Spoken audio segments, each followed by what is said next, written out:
Hey guys, how's everybody doing? It's me, Rocco, again, and welcome back, Yes fans. Today, I'm going to be bringing you guys another review from the classic progressive rock band, Yes. And today, we're going to be taking a look at 1977's Going for the One, their 8th studio album. And you know what, guys? Today, I was literally planning on reviewing a completely different album, but I felt like some Yes, so I put on Going for the One, and I just got so into it. And of course, this has always been one of my personal favorites. And I just scrapped the plans for the other album, and I decided, you know what? I gotta review this album. I gotta get this off my chest because this is such a special album to me. It has some of my favorite moments in music history, and I just really want to talk about it. So thanks for joining me, guys. I think the last Yes review I did was Tales from Topographic Oceans, so kind of a weird contrast. This is a completely different album to that one. Um, and one day I'm definitely going to be taking a look at Relayer, one of my all-time favorite albums, not just by Yes, but by any band. But today I felt like something a little bit more streamlined, a little bit more symphonic. So I went for Going for the One. And this album here, it wasn't one of the first albums I heard by Yes, but it was one that took me a little while to warm up to.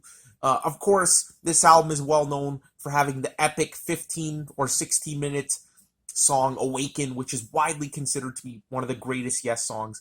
And I made a video a while back in 2012, before hearing this album, a top 10 Yes songs video, which I don't know why the fuck I would do that without hearing every single Yes song first. But there is one major omission from that video, and that is Awaken. Like, that's got to be on your top 10. I know it's all a matter of opinion, but that's like having a Led Zeppelin top 10 list without Stairway to Heaven or something along those lines. You got to have Awaken in your top 10 list. It's just absolutely one of the greatest prog rock epics. And yeah, basically this album is just pretty much known for that track. And when I first heard the album, I did appreciate that song. I did appreciate Awaken, not as much as I do now. But I thought the rest of the album was just kind of mediocre and so-so and boring, and just not as adventurous, especially compared to Relayer and Tales from Topographic Oceans, which I had already heard up to that point. And so this album kind of sat on the back burner for a while, and I would revisit it just to listen to Awaken. I would skip all the other tracks. And then a few years later, I went back to it, and I just suddenly realized how fantastic this fucking album is. And there is another song on side one. I'm not going to tell you what it is yet, but it is just one of the most beautiful songs of all time. And I can't believe I let that song kind of just go over my head. To this day, it just honestly, almost tears come out of my eyes every time I hear it. As well as Awaken. Awaken has definitely grown on me to be my second, I would say my second favorite Yes song. Sometimes it's my favorite, but Gates of Delirium and Close to the Edge are always kind of riding on its coattails. Really, at any given point, one of those three songs could be my favorite. But right now, Close to the Edge is my favorite. This one's a close second or third. So epic song, and it's just again one of the most beautiful moments in progressive rock history. And it's a really interesting album, both in terms of the history behind it and in terms of the music. Like, this album was a huge departure from Relayer, and whether or not you think that's a good thing or a bad thing is totally up to you. I think it's a good thing. I think that, they couldn't really continue doing stuff like Relayer, or else really there was nowhere to go after that album. That was like the zenith of their creativity, and they had to dial it back a bit. We'll talk more about that later. So yeah, needless to say, these days, Going for the One is one of my favorite Yes albums. And I definitely think it's the last of the true masterpiece Yes albums, which range from the Yes album in 1971 all the way up to this one. This is the last big hurrah from Yes, from the progressive rock years.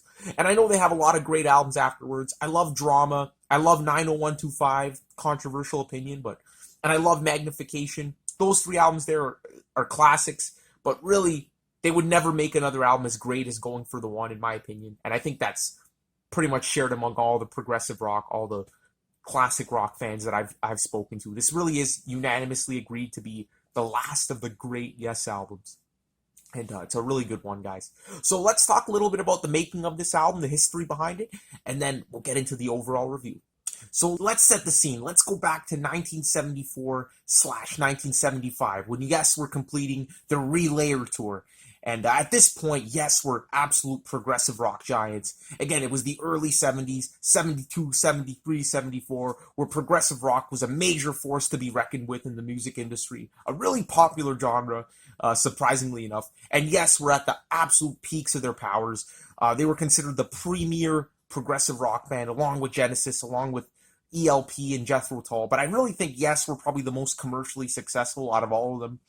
They were playing some pretty big crowds, and at this point, not only were at the height of their commercial success, but they were also at the height of their creativity.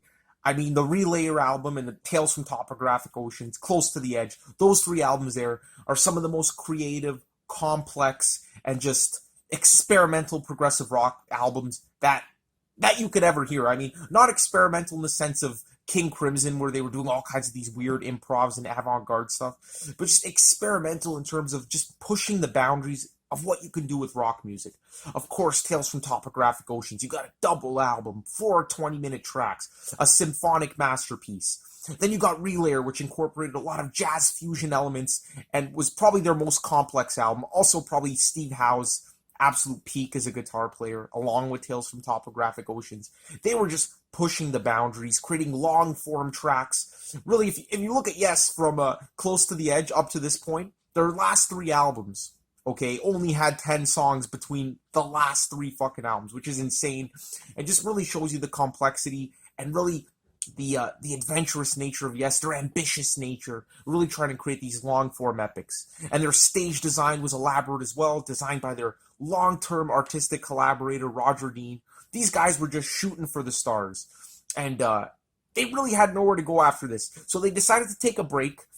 Like, you know what? This is getting crazy. We're getting a little bit too ambitious. Let's go our separate ways for a year, write some studio albums, and then we'll come back with a fresh mindset, which is actually a pretty mature thing to do. You know, a lot of bands, you know, it becomes tiresome after like a cycle of writing, recording, touring, writing, recording, touring.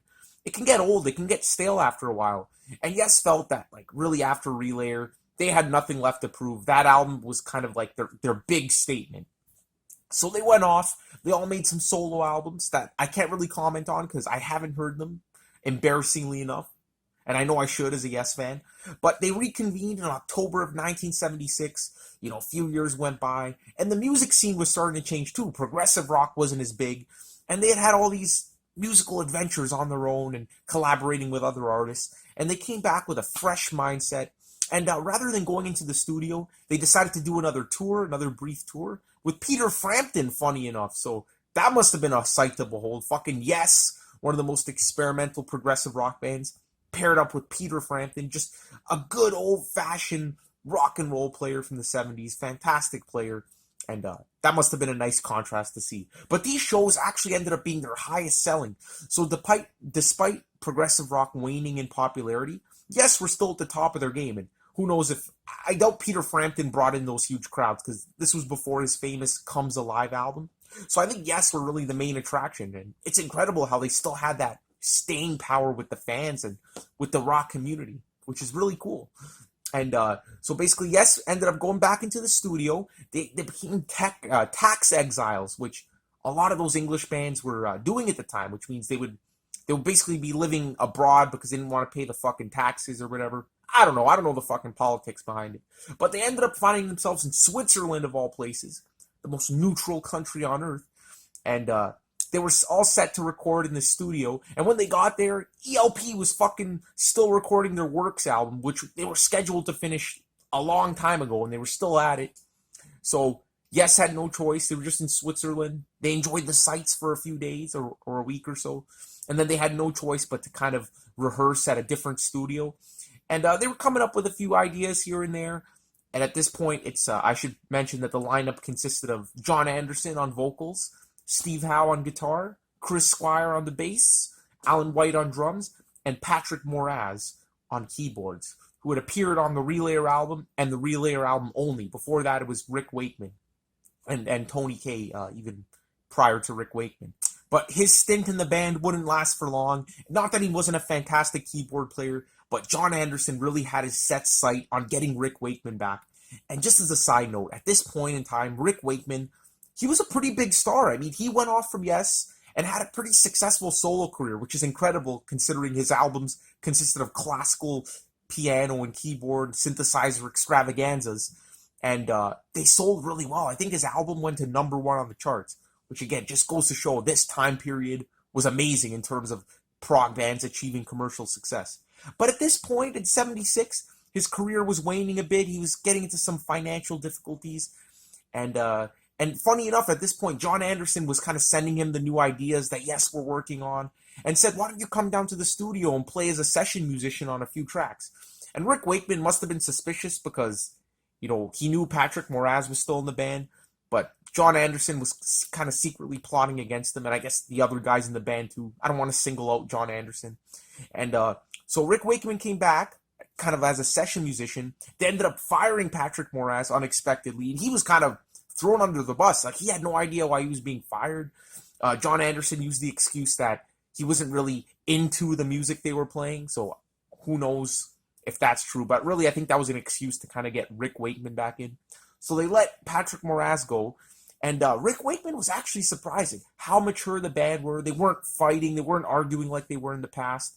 And of course, we all know the story of how Rick Wakeman left Yes after Tales from Topographic Oceans, which was a torturous experience for him. It's just so overblown, and the band were just fighting all the time, and he had to leave. But he came back, and the whole band seemed to be so much more mature. Everyone was collaborating, and he's like, damn, this is refreshing. So Chris Squire actually asked him to join the band full time, and Rick Wakeman, he was kind of down on his luck. His solo career wasn't as great as it was a few years in the past, and he said hell yeah. So Rick Wakeman was back on board, and they set out to record the album. So in terms of the recording process for this album, there were a few really notable things that were going on. First of all, the band were kind of dead set on going back to basics, really writing some more streamlined, catchy, melodic, and less experimental tracks, really going back to the basics. They knew John Anderson wanted to go back to a happy medium, and they really knew they couldn't top Relayer and Tales from Topographic Oceans in terms of experimentation. There was nothing really left to do unless they went full-blown avant-garde, kind of like what King Crimson were doing, and they didn't want to do that. So they kind of went back to kind of a weird hybrid between like their more symphonic sound on Close to the Edge and Tales from Topographic Oceans, and the shorter, more compact songs that they were doing on the Yes album and Fragile and albums like that. So really, they set out to kind of do something different. And again, they had made solo albums up to this point, and the whole music scene was changing. So they knew they kind of, it was time to do something fresher, do something a little bit less demanding on the listener, a little bit less hard to get into than their other albums. And they still stayed true to themselves. Like, this is a very inspired album. You could tell these guys weren't just phoning it in. Like later albums like Big Generator, Union, you could tell those albums were kind of, their hearts weren't really into it. But this album here has a lot of heart to it. Literally, a lot of heart. And of course, it's Yes, of course, they're one of the progressive rock giants, so they had to throw in a 16-minute epic, Awaken, which to this day is John Anderson's all-time favorite Yes song. So really, side 2 is dominated by that track, and they knew they couldn't completely abandon their long-form compositions. So this album really has a lot for everybody. And it's just so easy to get into, but we'll talk more about that later. So in terms of the recording process, the band, it was a really relaxed session. As I mentioned, the whole band was getting along. And they were in Switzerland, and Rick Wakeman took full advantage of their setting because he had this vision, this amazing vision, which totally transformed the whole sound of this album, to use a huge church organ, a huge pipe organ at St. Martin's Church in Vevey, Switzerland, or was it Montreux? I don't know, one of these towns in Switzerland where they were recording. And he wanted to really give the album this heavy organ sound. And when I mean heavy, I don't mean heavy as in like the hard rock organ sound of Deep Purple and Uriah Heep, but really this larger than life sound that you could really only get from those massive church organs. So at first the band they tried to book the church to record in there, but that wasn't going to work out. So what they actually did was crazy. Rick Wakeman was playing the organ in this church, and they actually rented a fucking phone line so the band could hear Rick Wakeman's performance at the same time as they were recording in the studio. So really the whole band was separated, with Rick Wakeman acting as this majestic maestro on the organ in a remote location, and the rest of the band just hammering it down in the studio. And they worked in perfect harmony, and I really think that was just a huge contribution to the sound of this album. That pipe organ is just absolutely breathtaking at some points, and it was just an awesome kind of recording technique that they did for this album. Steve Howe also experimented with some different guitar sounds. He used the steel guitar, notably on the title track, which he hadn't used before. It really gives it a rockin' bluesy vibe. and it was just freaking awesome. Another notable change in the recording process for this album is that their longtime engineer and producer Eddie Offord didn't actually participate in the making of this thing. He thought that the Yes sound was getting a little bit stale for him creatively, and he wanted to do something different. So he was off, and Yes actually self-produced the album, and they did a fantastic job, especially on the track Awaken. Sure, there are some hiccups here and there on the track Parallels I'll get into. It seems like a little bit overcrowded, a little bit dense, but overall, the production is absolutely fantastic. So they did a great job there. And to me, it seems like the whole writing process for this album was a little bit more collaborative. It wasn't really John Anderson and Steve Howe dominating the writing like they had on the previous two albums. This one here even has some contributions from Alan White on the most beautiful and unpercussive song on the entire album, in my opinion. So that's hilarious. And the track Parallels was solely written by Chris Squire. It was kind of a leftover track from his album Fish Out of Water, but they further developed it for this album. So yeah, a little bit more collaborative. Sure, John Anderson and Steve Howe still did the majority of the writing here, but I find that there's like a few different songwriters coming into prominence on this album. So that's pretty cool there. So anyway, guys, they released the album, and it actually did very, very well. It went to #1 on the charts in the UK. And again, this is 1977 we're talking about here. Progressive rock was really starting to fade out. And it just goes to show that Yes really made a connection with their fan base. I think that once you were a Yes fan, you were just hooked for life. And that fan base really wasn't going anywhere. They weren't really shifting with the times like a lot of the other rock fans who were starting to get into punk and, the new wave of British heavy metal in its infancy at this point. I think Yes fans were there for the ride, and it did very well. And the proof's in the pudding, because when they went on tour for this album, it was awesome. Like, they sold out 6 consecutive shows at Wembley Arena, which is absolutely amazing to think that a progressive rock band could do this. And it was just a really successful album commercially, and as I mentioned, creatively as well. So, awesome thing. Now, one thing I do want to mention about this album is that you're going to notice the album cover, okay? It's this fucking guy, okay, with his ass bearing it all on the front cover in his birthday suit, standing in front of these skyscrapers. And if you're anything like me and you love album artwork, you're going to think this album artwork sucks ass, especially compared to a lot of the other Yes album covers, which were designed by the fantastic artist Roger Dean. I mean, look at this shit. Come on! Like, when you see an album cover like that, it just makes the album that much better. And for this album to have such a shitty cover, it kind of takes away a little bit from the whole Yes experience. It gives it this kind of mechanical, mass-produced kind of feel. And I kind of get the concept behind it, the man standing up against corporations and the masses. But I find that theme isn't really reflected in the music on this album, which is very beautiful and very symphonic. And I have no idea why they didn't get Roger Dean to design it. It was actually designed by the famous record designing company Hypnosis, which produced a lot of fantastic covers. But this one here, it's just shit. Let's not kid about it, guys. And, yeah. And not because it has a bare man's ass on there, but just, I don't know, it doesn't do it for me. It's not an album you want to look at while listening to this beautiful music. So that's just something I thought I'd mention. Also, they didn't get Roger Dean to design the stage show here, so it was a bit more simplistic. But don't worry, guys, he would come back and design a whole lot of other album covers for Yes. So, don't fret. So that is the history behind Going for the One. Now let's dive into my overall review of the album. Okay, guys, so now let's get into the meat and potatoes of this thing, guys. The overall review of Going for the One. Now, the first thing I want to mention is that I said that this album was a lot less experimental than Relayer and Tales from Topographic Oceans. But it's still fucking experimental. Don't get me wrong. This is still a progressive rock album. It has all of the classic progressive rock standards. But really, it isn't pushing Yes into new boundaries. Like a lot of the sections on this album, you can find scattered throughout their discography that came before. It's just a perfect distillation of everything that made Yes awesome. But really, not Yes, just shooting for the stars. For example, on Relayer, it was an album that incorporated a lot of jazz fusion elements. That might be because Patrick Moraz was a very jazzy synthesizer player. There are very few jazzy moments on previous Yes albums. So that was one major form of experimentation. Another thing they did with that album was it was very avant-garde. There were a lot of bombastic and intense sections that were often very heavy for the band. That was by far their heaviest album. Their most intense, their most mature in terms of the lyrics. And it did have some of their most beautiful moments, like Soon at the end of the Gates of Delirium and parts of To Be Over. So a very well-balanced album. But boy, let me tell you guys, that album had a lot of bombast, a lot of dissonance and atonal shit that really takes a lot to get into. And really, that's the allure behind the album for me. When you think of Yes in terms of progressive rock, you don't really think of them being a very heavy or intense band.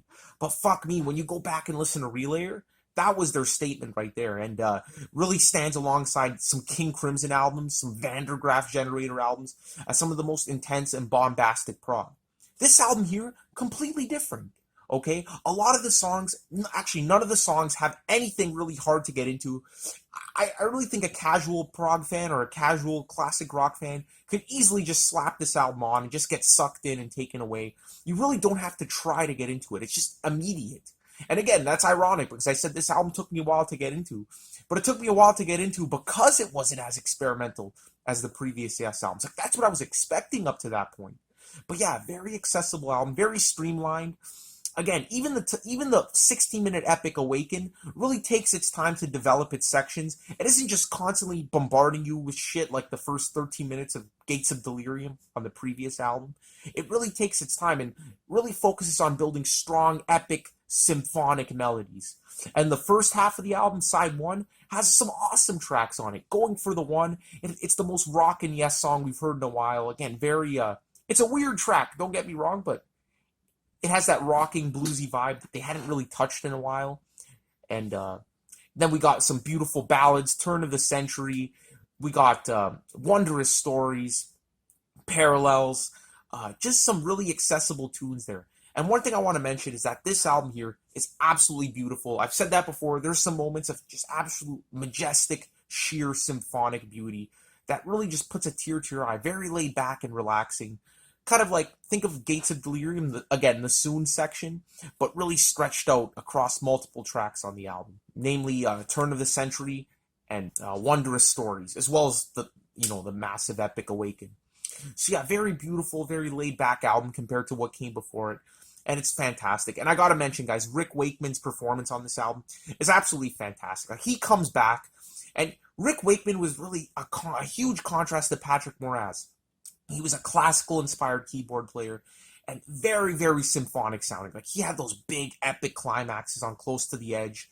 And although he was a little bit more mellow on Tales from Topographic Oceans, he really laid down the spacey, symphonic atmosphere of that entire thing. And let me tell you guys, he is back full force here. Again, his organ playing on that massive church pipe organ totally elevates the album. Just completely elevates it. Some of the best moments on the entire album are created by that. But his symphonic playing is just absolutely beautiful as well. And I think he plays a huge part in the heart and soul of Yes, along with John Anderson, because his playing is just absolutely just mind-blowing and beautiful. Whereas Patrick Moraz was just, a crazy jazz fusion keyboard player all over the place. Rick Wakeman just really focused on creating those strong melodies. And he gives a fantastic performance on this album. So a lot to say about Rick Wakeman. Steve Howe, in terms of his performance, it's a little bit dialed back compared to Relayer, which really just showed Steve Howe going into the stratosphere with some absolutely shredding solos. On this album, he does have one extremely intense shredding solo, but he brings back a lot of the classical influence he had, especially on the song Turn of the Century with the classical acoustic playing. Brings in some of his probably old-fashioned rock influence on Going for the One with that lap steel guitar. And it's a little bit more dialed back, a little bit more restrained, but still fantastic. Chris Squire, what can you say about the guy? One of the best bass players, as well as John Anderson. His vocals are at an all-time peak on this album as well. And this whole era of Yes. And really, John Anderson was one of those singers who never lost his voice. He was just consistently amazing from album to album. And you can't go wrong. Whenever something... There's one guarantee in Yes. John Anderson is going to sound amazing, okay? And this album is no exception to that. So really, really good album, really accessible. And I don't really know what else to say about it. It's just a great contrast. It's a shame that Tornado, the next album after this, wasn't as great as Going for the One. I think that album there has some fantastic songs, but you could really tell they were running out of ideas on that album. But that's a review for another day. This was their last hurrah. And again, it's inspired. Everything's creative. Everything fits into place. And although it is dialed back, you could tell they're putting a lot of heart and soul into this thing with the symphonic nature of it. Ah, man, just absolutely awesome album, guys. So that's really all I got to say about it. It really is the last of Yes's prog masterpieces. So now let's talk about the tracks, track by track. So starting this whole thing off, we get the title track, Going for the One. And this song here is a track that I absolutely love now, or at least really like, whereas in the past I could never get into this song. Uh, Again, starting off the album is just such a sharp contrast to everything I was expecting from Yes. We even get a count in, a one, a two, a one, two, three, four, which is just something so un-Yes.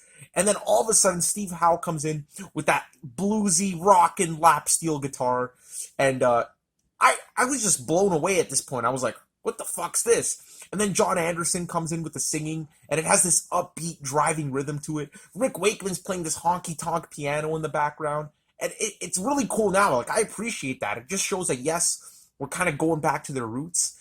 But at the time, I wasn't expecting it. The first verse is pretty cool, or I should say the verses of the song are pretty great.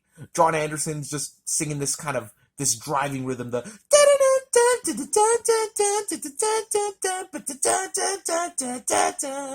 and I didn't mind that part too much to begin with. It was different, but I actually enjoyed it.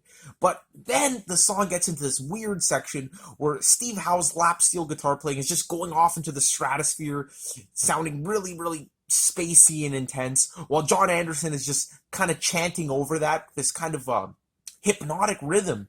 And at this point, I thought it was a little bit weird. I thought it was a little bit busy. It was too overcrowded and everything. And I was really trying to focus in on the vocals and the lyrics, where I should have really been focusing on the guitar playing, because the lap guitar playing is really what takes the song literally into the stratosphere. And the vocals on this section kind of act as this kind of hypnotic backdrop for that lap steel guitar to really take effect. And I didn't get that at the time. It was hard to concentrate on those two different things at the same time, which I was trying to do, and it gave it this crowded, busy feeling, which I didn't like. But now when I listen to it, I focus on the guitar, and I just let the vocals act as this kind of mantra in the background, which I find really, really works. And then it reprises the rocking verses with the honky tonk piano and the lap steel guitar. Really cool stuff. And then I think at around the 3 minute mark, the track goes back into that weird hypnotic section, and the slide guitar just gets crazier and crazier as it goes along, more and more intense and weird. And I thought this part lasted way too long. And to be honest, it annoyed me. Like, it actually annoyed me. But now I just get lost in it, and it overwhelms you. And Steve Howe's guitar playing just gets so climactic. And I know I mentioned that there aren't a lot of bombastic, crazy moments on the album, but this is one of them. This is one of the rare times where that really that experimental nature really comes back in. And what I love about this part is that it goes on for so long, and right when you think it's going to burst at the seams, at the 4 minute 50 second mark, it gets into this amazing melody with the vocals, the harmonies from Yes that only Yes can do properly. Out of all the progressive rock bands, Yes had the greatest harmonic power, and when those vocals come in with the it's just such a powerful moment, such a fantastic resolve to the tension and the hypnotic nature of the track so far. So I really, really love that. And it's a great song. So again, hard for me to get into it first. I thought it was too much shit going on at the same time, but now I love it. I would easily give this an 8.5 to a 9 out of 10. So comment down below.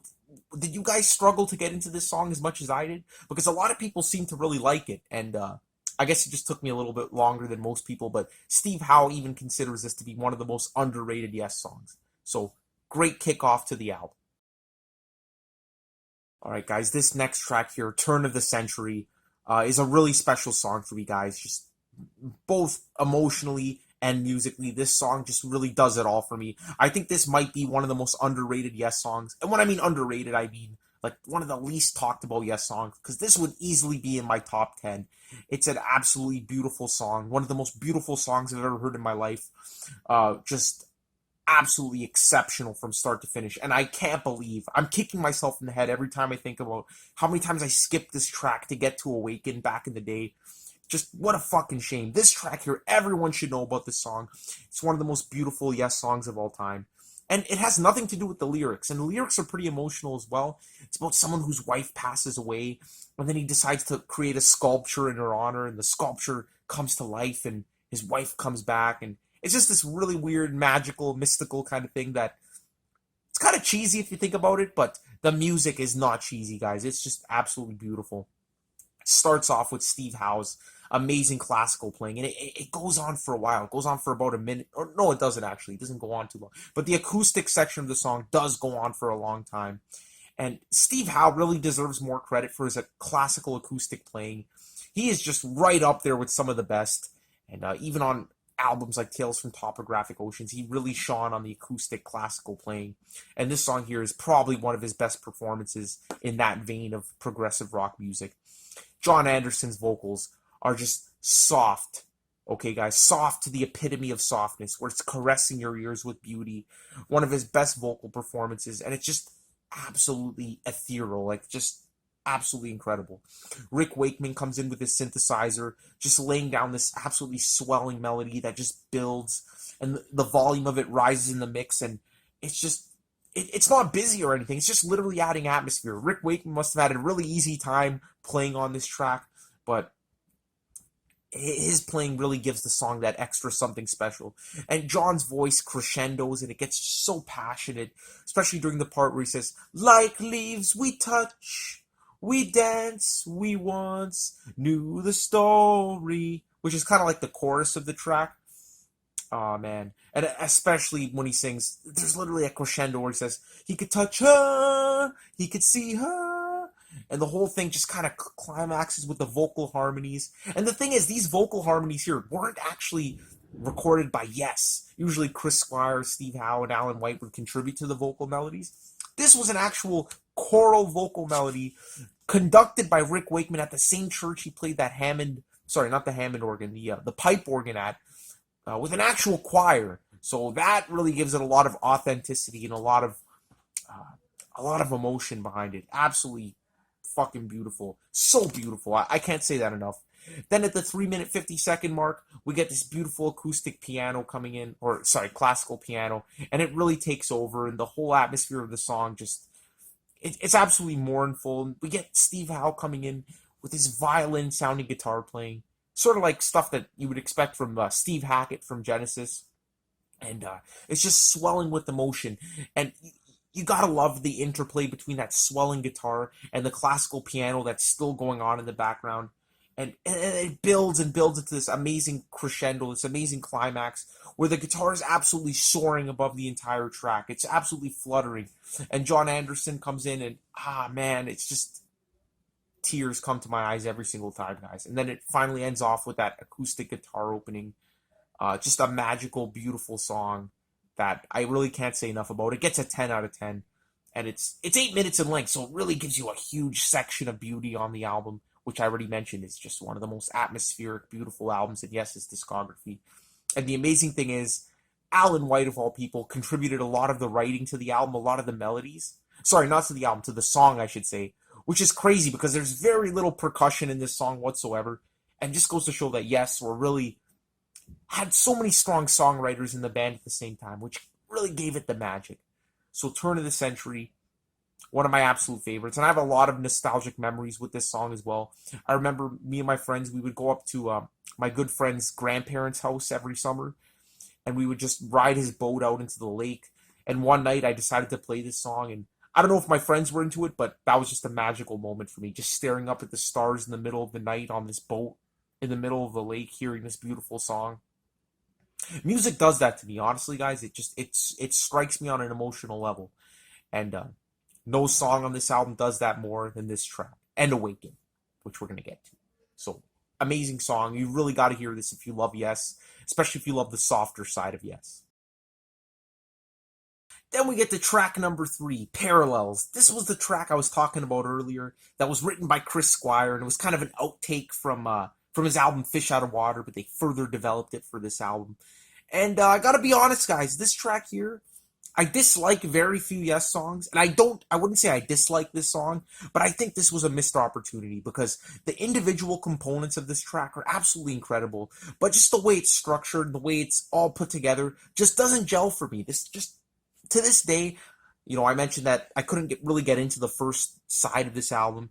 To this day, this track has still not really done it for me, and I've come to appreciate the individual components, but I really do think that this song here could have definitely been reworked, restructured, and given more space because it's absolutely not that it's bombastic and avant-garde like Relayer.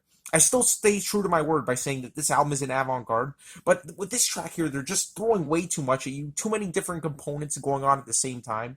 And although all the different components are melodic and catchy and memorable, there's just way too much going on at the same time. It's a really busy song, and the production on it is weird. The vocals sound, it kind of sounds a little bit muddy in my opinion, but just not one of my favorite Yes songs. But let's just talk about the positives. So it starts off with this catchy church organ riff, the dance, dun, dun, dun, and it's really catchy, upbeat, and awesome. So again, the pipe organ on this album, incredible. That is one thing I will give this song. The organ just really gives it that extra something special. And Steve Howe is just playing this absolutely busy melodic guitar lines, which are absolutely awesome. But again, it's hard to focus on that crazy organ just pounding in your ear, and Chris Squire's amazing bass lines going on as well. So you really love all these awesome things happening, but it's just hard to focus on one thing at the same time. And it's not that the rhythm section is laying down a groove with all this crazy shit going on top of it. It really is just, it feels like three different things happening at the same time, just doing its own thing, and it can be kind of distracting. But, you know, if it was an instrumental, I think I would have liked this song a whole lot more, because I'm just not a fan of the vocal melody on this song. It's kind of weird, it's kind of overwhelming, especially because it really is like a harmony. It's the whole band kind of singing together, and we never really get those John Anderson powerful moments, and it's a little bit jarring. It's a little bit, it doesn't really gel with the music in the background. That's the main thing. It just doesn't gel. Just doesn't gel, and the vocals are just so in your face, and it just gets kind of irritating with the production. It feels like really just overwhelms you. There's an awesome organ solo in the middle, which is like a big highlight of the song, but and at the 3-minute mark it does kind of break into a more sparse kind of section. But overall, the song is just too busy for me, too bombastic, and not bombastic, but you know what I mean, just too much happening at the same time. And apparently the live version of this song is a whole lot better. I haven't heard it yet. Again, I'm embarrassed about that. But the studio version, it's just okay. And again, all the elements are great. The organ playing is fantastic. The guitar playing is melodic and busy. And the bass playing is just absolutely funky as hell. The vocals are really the only component of the song I don't like. But when all these components are organized, it doesn't really gel. And clocking in at 6 minutes, it's a little bit too long for my liking. But overall, it doesn't really dampen how amazing this album is, because every other song is great. I would give this one, for the strength of the individual components alone, an 8 out of 10, or maybe even a 7.5. But yeah, no more than that. And again, it's strange. This is just my opinion, but a lot of people seem to really love this song. So it could just be like my musical taste. I don't know. Comment below. Tell me what you think about it, but just not one of my favorite Yes songs. Right, guys, so the next song on the album, the John Anderson penned Wondrous Stories. And honestly, guys, for some reason, I always think this is the last song on side 1, because I think of Awaken as like a side-long epic, but it's actually on side 2. I gotta keep reminding myself. So we're flipping the album over, and Wondrous Stories is just this really playful, melodic tune. It's about 3.5 minutes to 4 minutes. Can't really remember which one. And it's just this really feel-good, light-hearted, whimsical John Anderson tune. And it can be a little bit like sickly sweet at some points. Like sometimes I gotta be in the mood to listen to it. But when you're in the mood for it, it's awesome. It's just uplifting. It starts off pretty acoustic, pretty laid back. But then the synthesizer comes in, and Rick Wakeman's playing on the song really makes it. There's this kind of playful, childlike vibe to his playing that gives the song this whimsy, this magic to it. And the chorus is awesome. Just again, really a really sweet, almost like sickly sweet song by Yes that you got to be in the mood for. But when you're in the mood for it, it's ace. And there's a surprisingly muscular bass line in the song as well from Chris Squire. I think that guy he just had to play the bass like an absolute beast at all times. And this song is no exception, especially considering it's kind of a laid back, beautiful song. My favorite part of the entire thing is when Steve Howe comes in at the end with these awesome guitar licks that really elevate the song. It has this kind of like finger picking style to it, and it just gives the song these little bursts of beauty and energy at the end. So really the last minute of the song is really the highlight for me, and at that point John Anderson is just giving it his all on the vocals. So really cool little song there. In terms of a rating, I would give it an 8.5 out of 10. Maybe an 8 at the worst when I'm not really feeling it, but at the absolute best, an 8.5. So really cool song on starting off side 2. Okay, guys, the moment has finally come. It is time to finally talk about Awaken, the 60-minute epic song on the album, the main event of the album, really the reason that this album is so highly regarded. Not that like the songs that came before weren't amazing. Again, Turn of the Century, the title track, Wondrous Stories were all fantastic songs. But this one here is hands down the best. Hands down one of the greatest Yes songs and one of my favorite songs of all time. Words cannot describe the emotions I feel when I hear this song. This is one of those tracks that really gets to me, and I've probably heard it a million times, and it still has the same effect. Just goosebumps every single time. It's one of the most symphonic, one of the most epic climactic Yes songs of all time, and one of their most sophisticated. And you really can't blame John Anderson for considering this the best Yes song, because it arguably is. Again, Close to the Edge and Gates of Delirium are close to it, and those songs interchange for me. But a lot of the time, this is my favorite Yes song, and it's so good. It stands along Supper's Ready, Achilles' Last Stand by Zeppelin as one of my favorite tracks of all time, and it's just really everything fantastic about Yes goes into this one, and it's just so accessible. That's what I love about it. The melodies are so strong, and the symphonic nature of the song. If you want to hear the textbook definition of symphonic progressive rock, Awaken. That's all I'm going to say.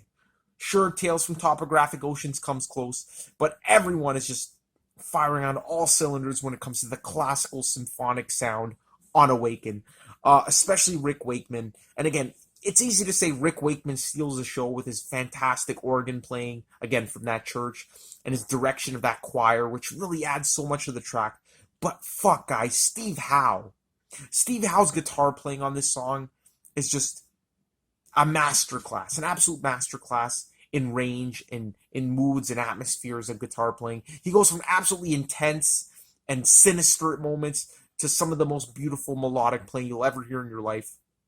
And he steals the show as well as John Anderson's voice is just angelic, absolutely angelic on this song.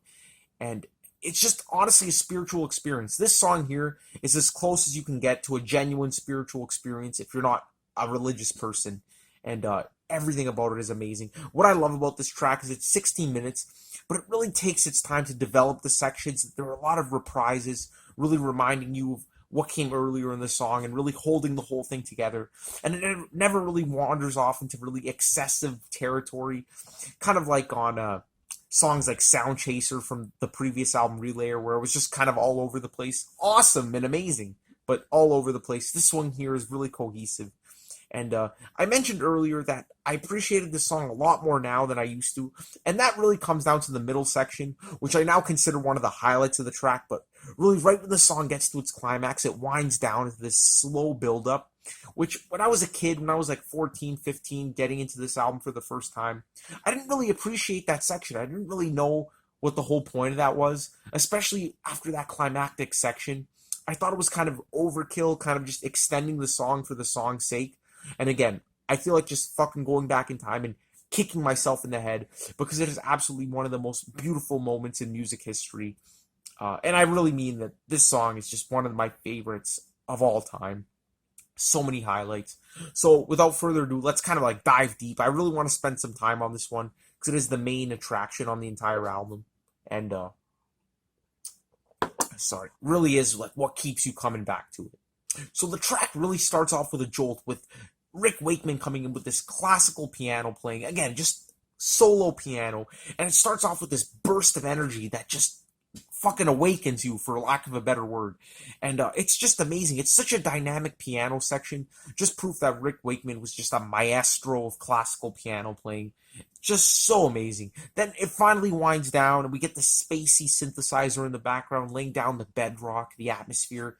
And John Anderson comes in with this amazing echo effect on his voice. And he just sounds absolutely beautiful and serene. And you're just on cloud nine when you hear this. It's just thinking about it just gives me shivers. It's just absolutely heavenly. And that goes on for a bit.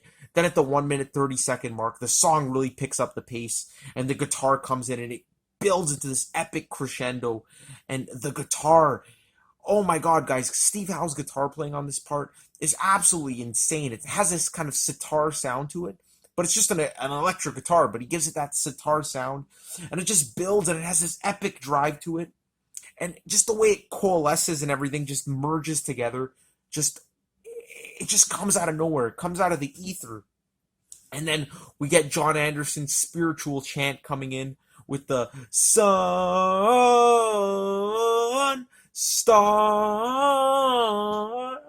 It's just, I'm a horrible singer. I apologize for that. But it's just absolutely one of the best musical moments I ever heard in my life. And everything's just crescendoing and rising and building. And that mantra, that chant is just so spiritual and exciting.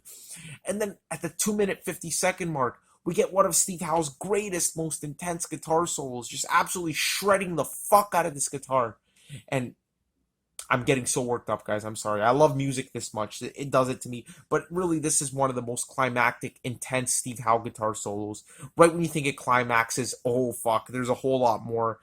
And it's really up there with one of the best. It's up there with Sound Chaser, To Be Over, fucking the ending of Ritual, Close to the Edge's intro is one of the greatest Steve Howe guitar solos, and just really shows how this guy was just a master. He could be the most beautiful player and the most insane, out there, intense player of all time, and this one really focuses in on the latter, just more of his intense playing. And then right after the guitar solo, which absolutely blows you away, and we're before the 4-minute mark of the song at this point, and it's already one of the greatest songs ever. The mantra comes back in, and John Anderson singing, and you gotta love that reprise, really tying the whole track together, and it's amazing. The song gets into a darker atmosphere for a little bit there, but then the synth comes in with this sudden burst of triumphant energy with the bow, bow, diddle, diddle, doo, doo, doo, doo, and you're on cloud nine again, and oh man, I love that. And then all of a sudden the organ comes bursting in, and this is where the pipe organ really takes over with this fucking blistering, sorry, not blistering, ushering in this just spiritual epic part, the most epic part of the song, which is what I consider the main theme of the song. It is just fucking absolutely mind-blowing. Again, it's just driven by John Anderson. His vocals are so intense, and the organ is just really driving this section here, along with John Anderson's vocals. And rather than like the mantra section that opened the song, this one here is just has this intense driving rhythm driven by, again, John Anderson's amazing vocals. And honestly, to me, guys, when this part comes in, it just sounds like the gates of heaven opening before you. And just the way it builds, and with every verse, John Anderson gives it a little bit more intensity.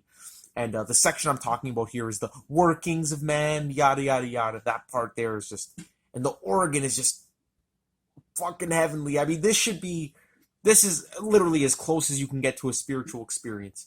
That at the 6-minute 26-second mark, when you're literally having an orgasm of musical glory, the song just stops. And again, this is the section where at first I was disappointed. I'm like, oh my god, just when I was getting into it. And it totally slows down, and we get this long, and I mean long, build-up section that now I consider to be like the highlight of the song. It's just absolutely unlike anything Yes ever did.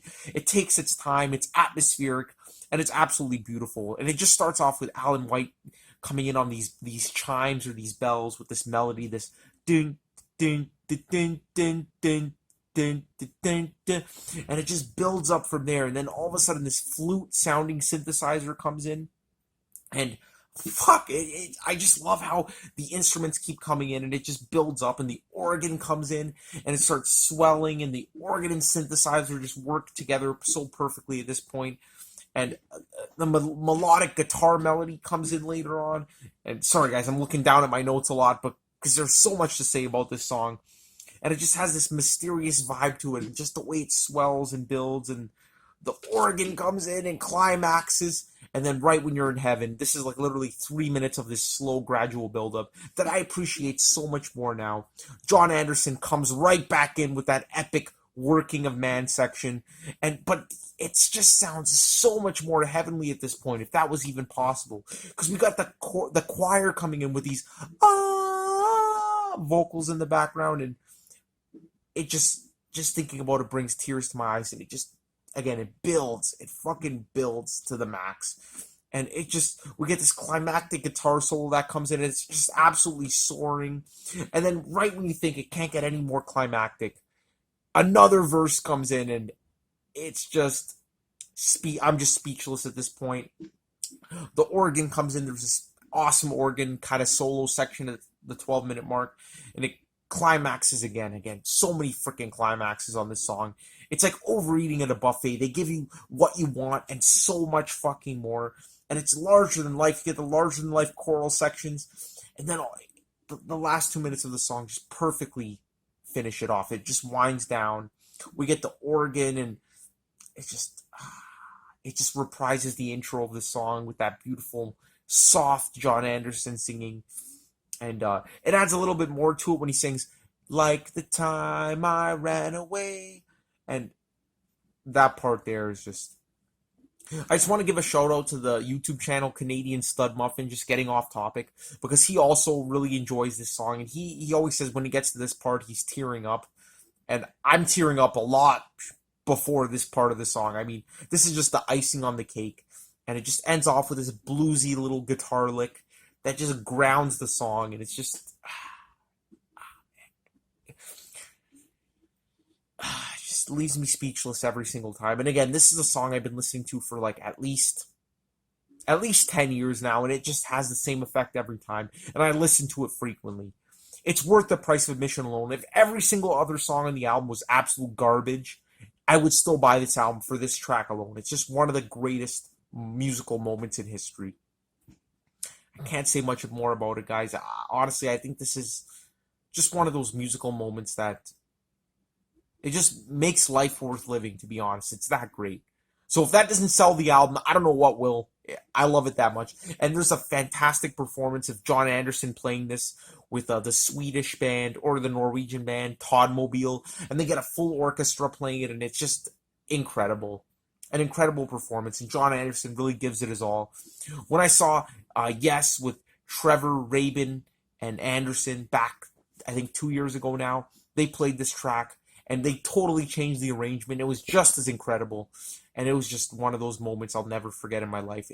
Awaken is just one of those tracks that, now that I think about it, I probably like it a bit better than Gates of Delirium. I don't know about Close to the Edge. But again, those songs just constantly shift for me. What can I give this song but a 10 out of 10? Like nothing, no other score will do. It's just one of the greatest. And that concludes the album, guys. I wish I could just talking about this is so fun. I don't know. Just amazing. So yeah, going for the one, guys. It was really the last hurrah of Yes. Had a bit more streamlined tracks, but again, with Awaken there, it just really solidified Yes's career with one of their best songs. An incredible album.